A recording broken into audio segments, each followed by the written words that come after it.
Good morning, everybody. This is Morten from Inkish. I have this really nice pleasure this Monday morning to talk to my good friend Bernd Zipper from Germany.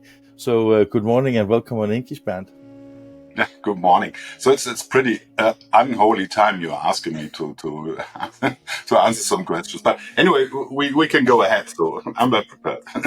I mean, we were both when we just said hello to each other just a few minutes ago. We agreed that we were both a little bit tired. So, if people think that we are rusty, that is not the case. We're just tired, right? And some hay fever. So, Yeah. so Well, I feel like if I have a cold at the moment. So the spring is coming up. okay, fantastic. Anyway, Yeah. Well, Bernd, in just a little less than a month's time, the Online Print Symposium takes place in Munich. That is, I guess, that is your first of your brainchild, but also maybe become one of the most important events in the industry. And we're going to talk about that in a moment. Before we do that, I mean, tell me a little bit how you got started with the Online Print Symposium way back. so to be honest, I started with BVDM, the German Printer Society, as a partner. I think it was in 2006 with a Web to Print forum, and we did a huge conference about Web to Print at that time, and it was more of a technical issue, not a business issue. It was more about how can we do Web to Print and why should we do it, what kind of products and what kind of shop and so on. And it was quite sophisticated and complicated at that time. So we did that, I think, 8 years. Mhm. And then it stopped because we had some personal changes at the BVDM. And then Jens Meyer and I talked by accident in Munich, and we said, come on, we do something together. And then we started 14 yeyears ago, the OPS. We had 2 years, no, 1 year. We had a break of 1 year, so it was 13 years ago. And now it's the 12th issue in Munich on April 3 and 4.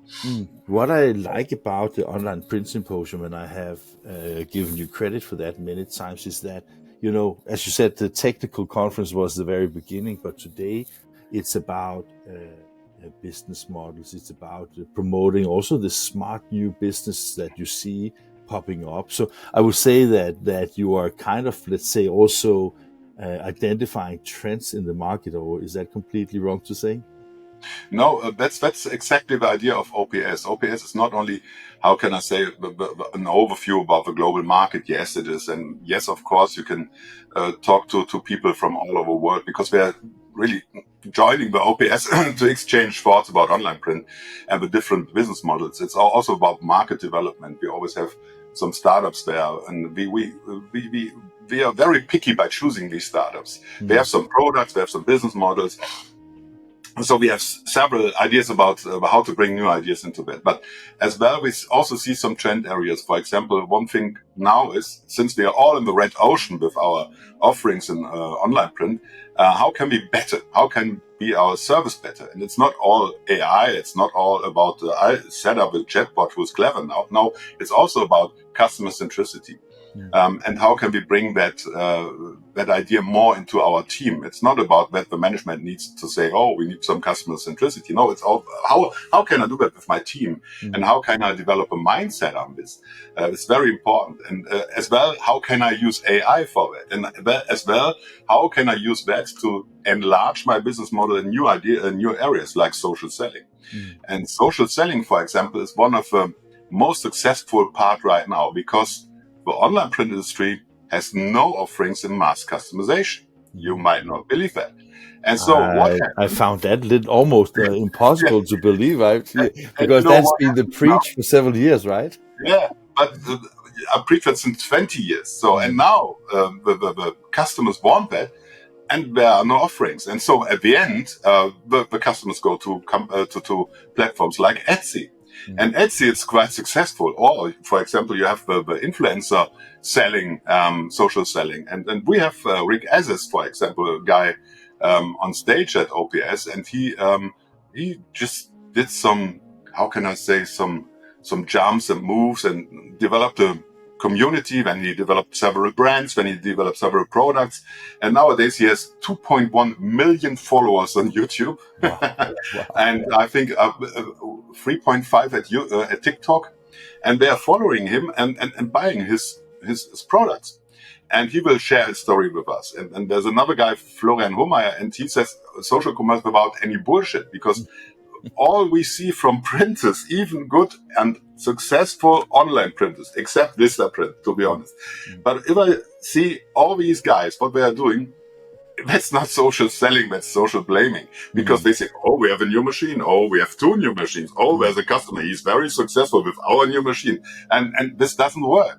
And so at least we see that if we have a triangle, AI, mass customization, and customer centricity, and new fields like social selling, social commerce, and so on, this is a whole holistic package. You should visit OPS to understand what we are talking about. Because these are the real hot things, and we put the finger in the wand. Okay. Bernd, one of the very hot topics over the past years, also I listened to a guy that you know very well, Henrik Müller Hansen from Gelato, talk about the creator economy. Is that part of the same, let's say, scope, or is it a diversion from the creators economy, how you see social selling and how you see, let's say, some of the new trends, or is it just a natural iteration? It's similar to that, but a little bit wider. So social selling is more or less related on all the people who are already active on social channels, like TikTok, YouTube, and so on. And beside it, there's also a creative business that's maybe your uncle is setting up a book about, let's say, birds, and some other relatives in your family is setting up a book about Danish football. Is there Danish football? I have no idea. Anyway, just kidding. And you know what I mean. So beside the social areas, there's also creating community, and more or less they are also coming from the photo book area. Yeah, so they are not all the time the online people, but they are using it. But if you look into the influencer area, and we have one company at the OPS, they were a startup 3 years ago. Nowadays they are, how can I say, nearly market leader in individualized clothing and hoodies, Hoodie Who. And Johannes Kautz explained me that he said that because they have the customer in the middle of their interest, customer centricity, and because they are on their side, on their social channel, the influencer assumes, oh, these people can help me. And so he's selling hoodies. But he got a call some years ago from an influencer. Oh, I need to have a book. Can you help me? And of course he helped him. And so there's a new creator business. And Gelato and other companies, they really smell this. And this is a new area. Of selling print, to be honest. And Gelato is a good example for that. They are also partners at the OPS, by the way. I am not surprised about that. Bernd, that is, of course, some of the speakers, some of the trends. Today, I also, a little bit later today, will talk to one of our joint friends, Christophe Clermont from Princess. And when we're talking about the next topic, maybe first people think about why, and then I will try to explain that. But one of the things that is, of course, also of interest for you and for the communities is also how legislation is, let's say, in influencing the development of technology. And I think that most of us are very open towards having as many people possible accessing our websites and things like that. But you called me Friday because basically one of the things that the European Union is suggesting now is how blind people should be able to order photo books online and be able to, in quotation, see what they are doing online, which creates, let's say, a new challenge and potentially maybe even a complete stop of making some kind of applications online. Maybe you can just explain a little bit what have they now figured out to spend time on that is maybe not so easy for everybody to implement. Yeah. Martin, first of all, I'm not against regulations, to be No, honest. no, no. And if you look I in know the that. I area know of that. AI, we need that. If you look at in the area of fake news, we need that. If you look in the area of sustainability, we need that.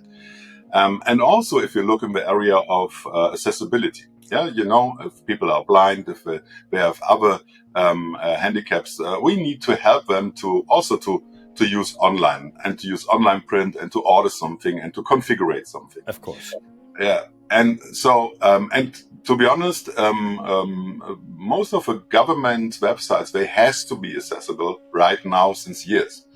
And also, there's a new idea, especially in Germany. It's a deadline. It's the end of June, where you have to realize that your website, if you're selling B2C, is fully accessible. So, and the definition is products and services, I have it written down here, are accessible if people with disabilities can find, access, and use them without assistance and in principle without any particular difficulty. So, Wow. let's assume you're blind and you are entering a website.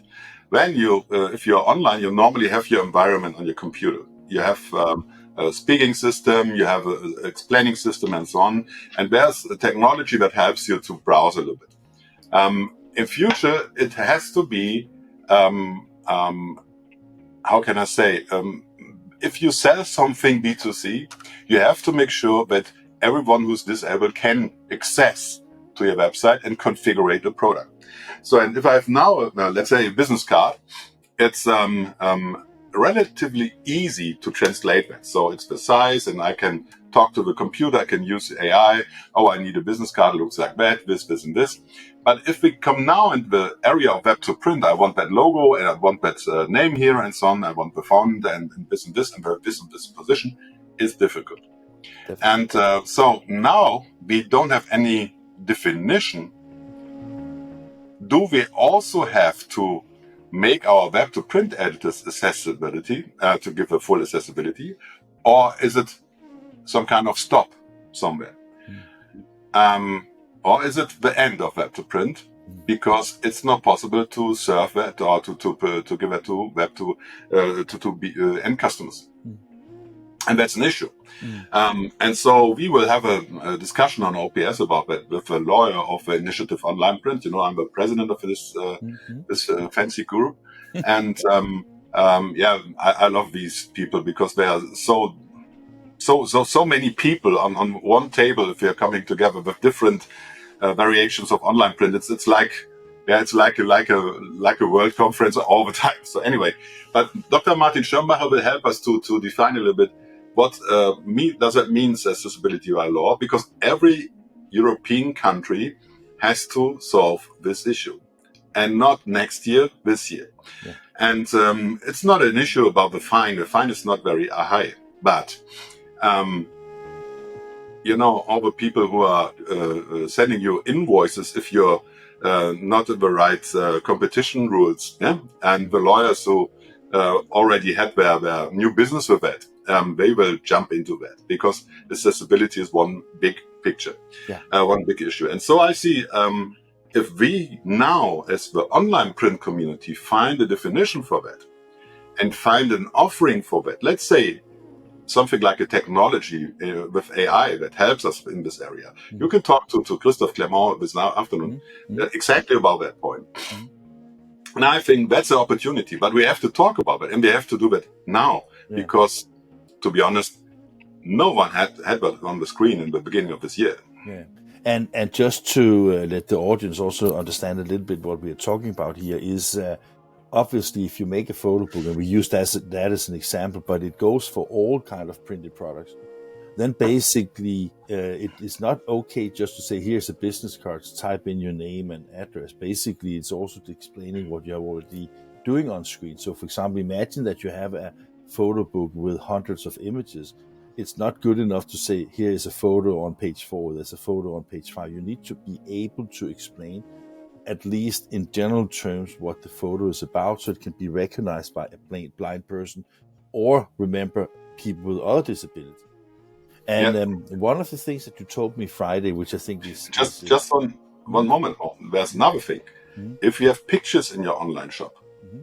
about products, and let's say you have a product, and talking about the business card. So there's a functionality inside the metadata of your picture. It's called alternative text. And this alternative text is now, let's say 99% of all the online shops I know, empty. Mhm. And we need a description for every picture. Without the description, the accessibility systems doesn't know what they should talk about. Mhm. And this is something we should have also in mind, that this is a huge amount of work. Mhm. And no one has really a clue how to solve that. And some people did that with AI.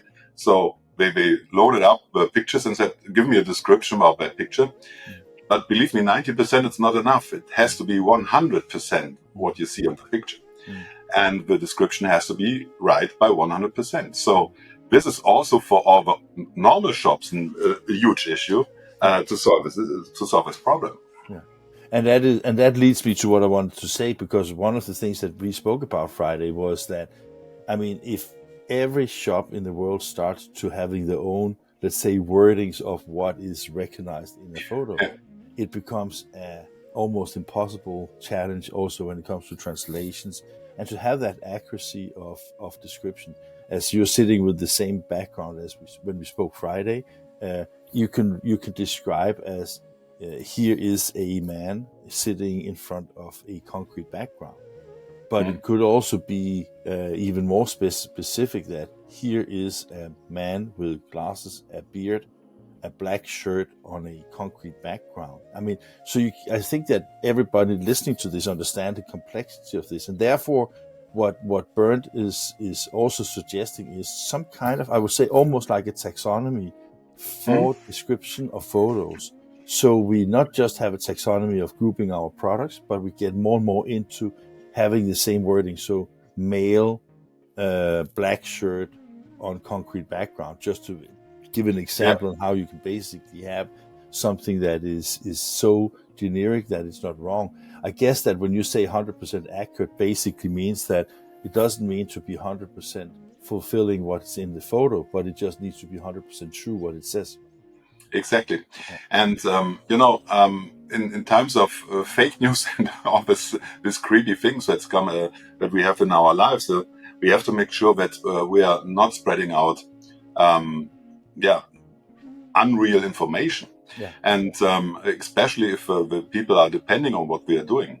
And so I will not say that handicapped people are not know how to decide this and this and this, but they need the informations. And if they don't have the right information, it's like if we don't have the right information, We will we make would wrong also decide decisions. wrong. Yeah. And so what I say is we need something like a scheme, Yeah. and like JDF, so that we have a clear description of what's there, and what is described how. And this is important. For example, I know that there are already some standards in the world, but they are not really described public. And so this is what we have to work on, especially in the online print world. I can't help think about, because when you told me Friday, first of all, I was almost like, no way. I mean, first of all, there's not so many blind people in relation to the seeing people, right?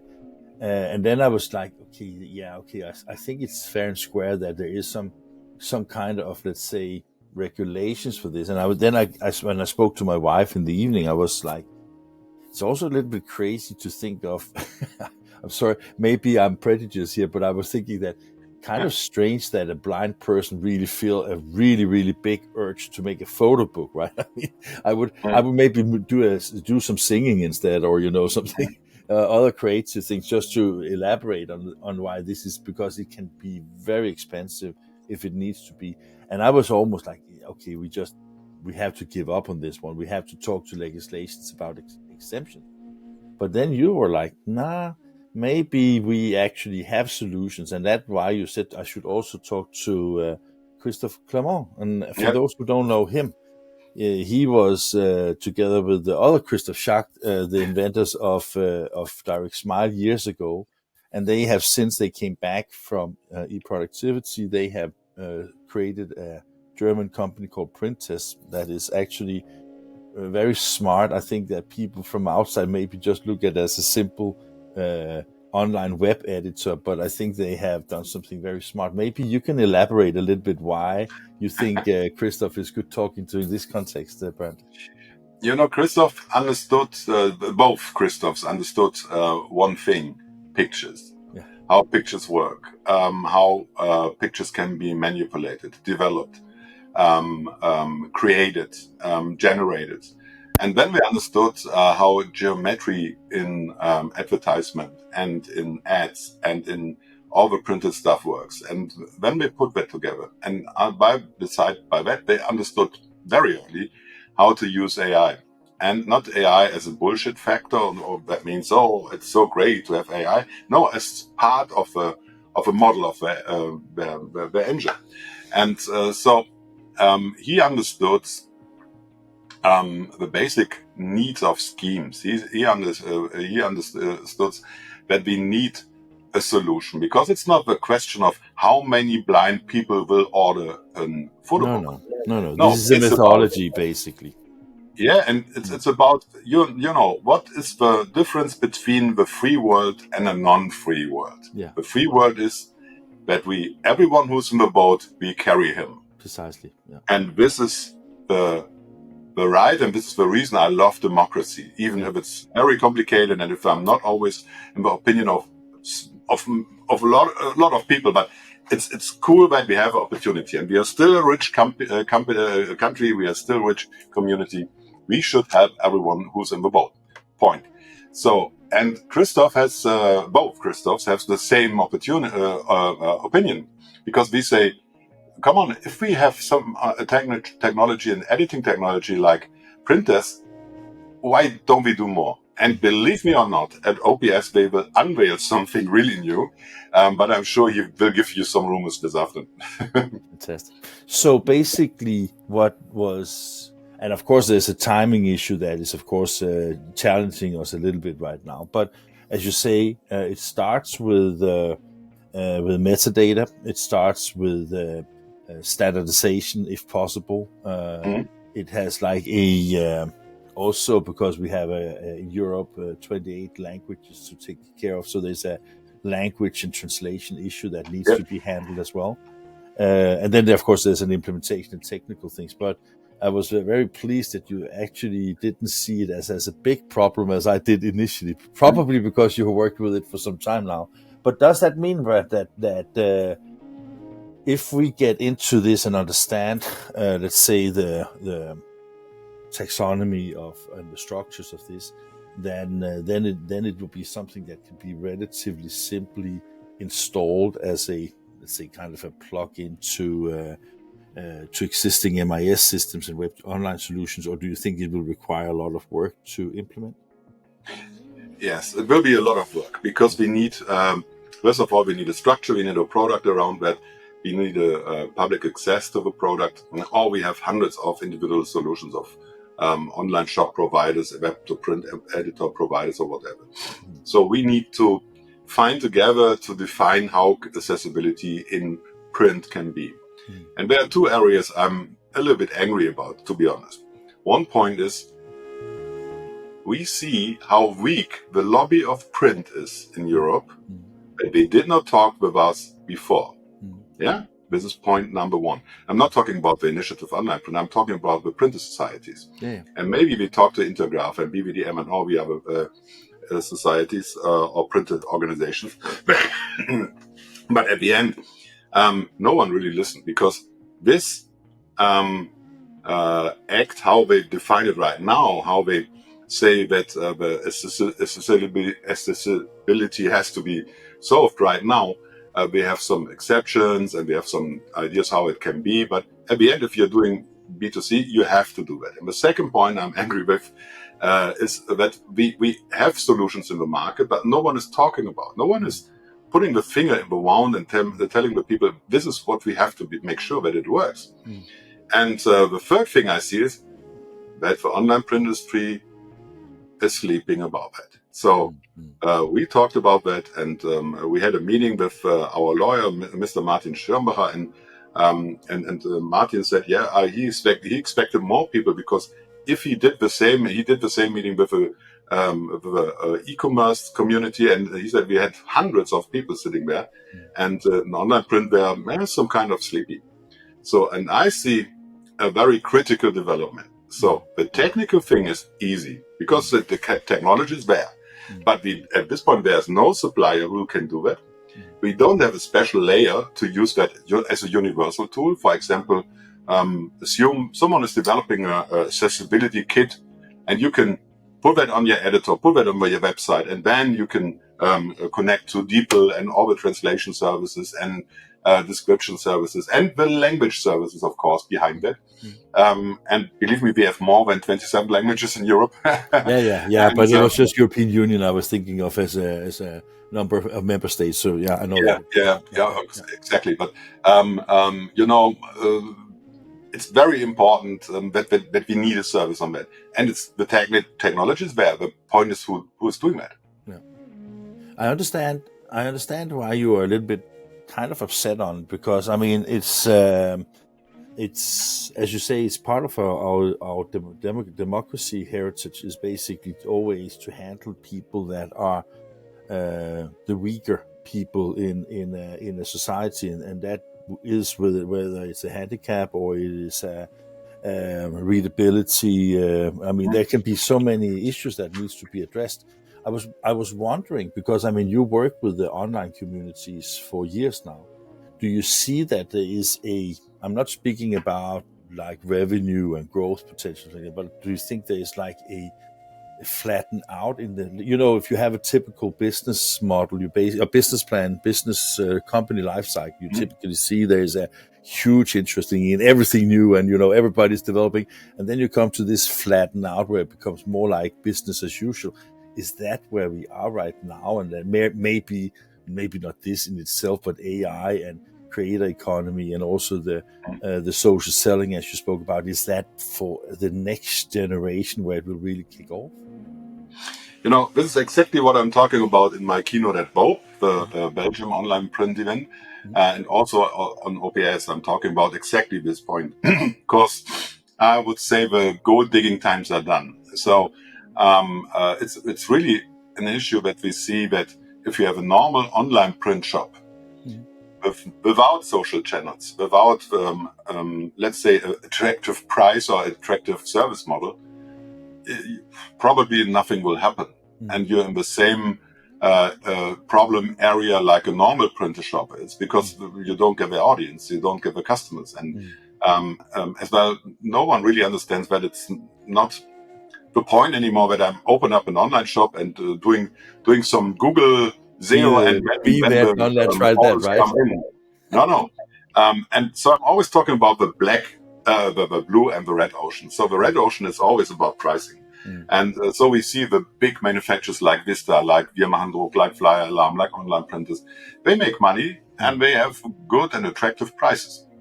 So at the end, the customer who's ordering there has two reasons. One is he's very he's believing into that brand, and he trusts the brand, and he's loyal to the brand. And the second point is the price.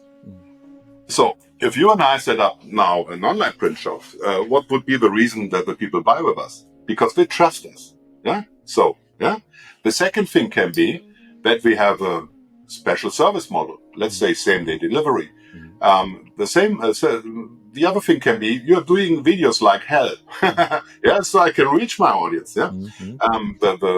Another thing can be that we develop some kind of special pricing. Let's say that you as a customer or our customer can commit for 1,000 books a year, and he gets 200 in June, 200 in April, 200. You know what I mean? We can use mass customization tools and production developments in this area to give a special offering in this area. And so there are so many things we can do, but a lot of online print shops, they don't do that. To be honest, in mass customization, I don't see anyone. It's been like more like a transaction where the only real big change was using online. Right? I mean, that was like the these exactly. things. That Yeah. was the first step. Yeah. Yeah, I have joked a little bit sometimes with one of the bigger online printers, saying that you could have made a lot of more money because you didn't have to lower the prices as much. And then he looks at me, but that's how we got big. No, you're the only one that advertised in the market. That Yeah. might be the reason, right? Yeah, So sometimes it's like what comes first, right? But Bernd, I think that some of this is all the things that we're talking about right now. Is actually one of the very reasons itself to go to Online Print Symposium April 3 and 4, right? Yeah. You still have space for more people, or? Yeah, 2 or 3, yeah, and maybe 4, and yeah, it's enough space over there because we are in the Audimax of the University Garching in Munich, and so we can enlarge the room up to 1,500 people. Oh, okay, I don't okay, expect that much people, to be honest. We are no. with 300 people. That's cool, and 300 people from all over the world. Yeah. And the cool thing is, last week someone told me, "Oh, why should I go to a German conference? I don't understand anything." And so what they don't understand is of course we have simultaneous translation because and the language of our event is English. And so if you're somewhere in the world, just jump in, and there's still enough space. And I tell you something, Morten. There's something. The magic word is Zipcon Freundeskreis. Yeah? So if you look at the tickets and if you go in the area of member or not member, maybe you should look for Zipcon Freundeskreis and you get a special prize. I want to say we don't share that information. Okay. Oh, that was a bad timing for you right now, I must say. One last thing here, I just want to let the audience know. Bernd and I, we also spoke at the Innovation Days just a little bit more than a week ago, and I think you should take a listen to that as well, because I think that a lot of people see the Innovation Days as one of the best events in the world. But Bernd and I, we agreed that Online Print Symposium is a fantastic extension to Innovation Days, because if you look at technology and workflow, then you can extend it with inspiration from new business models, new players in the market, new ways of using technology to make even more money. So I would say that both watch the episode with me and Bernd. I will link to the description, but also really see that the Online Print Symposium is an extension to, not in a legal kind of way or a legal entity kind of thing, but it is a really, really good event to attend if you're interested, not just in online print, but also to get inspiration about next step of your business. So, dear audience, please sign up and go to Online Print Symposium's website to see that. I will also put the website in the video and in the description, of course. Yeah. Bernd, thank you very much for an early morning thing. Now we can go back to bed, right? Unfortunately not. I expect, my complete team is somewhere in Germany. Yeah. And so they come back together once a month for 1 week working together here in Essen in our headquarters. And this will start this afternoon. And so we have to prepare a lot. And of course, it's not, I think, 26 days till we start over with 28 days. We start over with the OPS. So definitely I'm not going to bed right now. So a few more things to do before sleeping, right? That is like, it's the constant, right? Well, Bernd, thank you very much for everything, and see you soon, and all the best. Thanks a lot. Take care.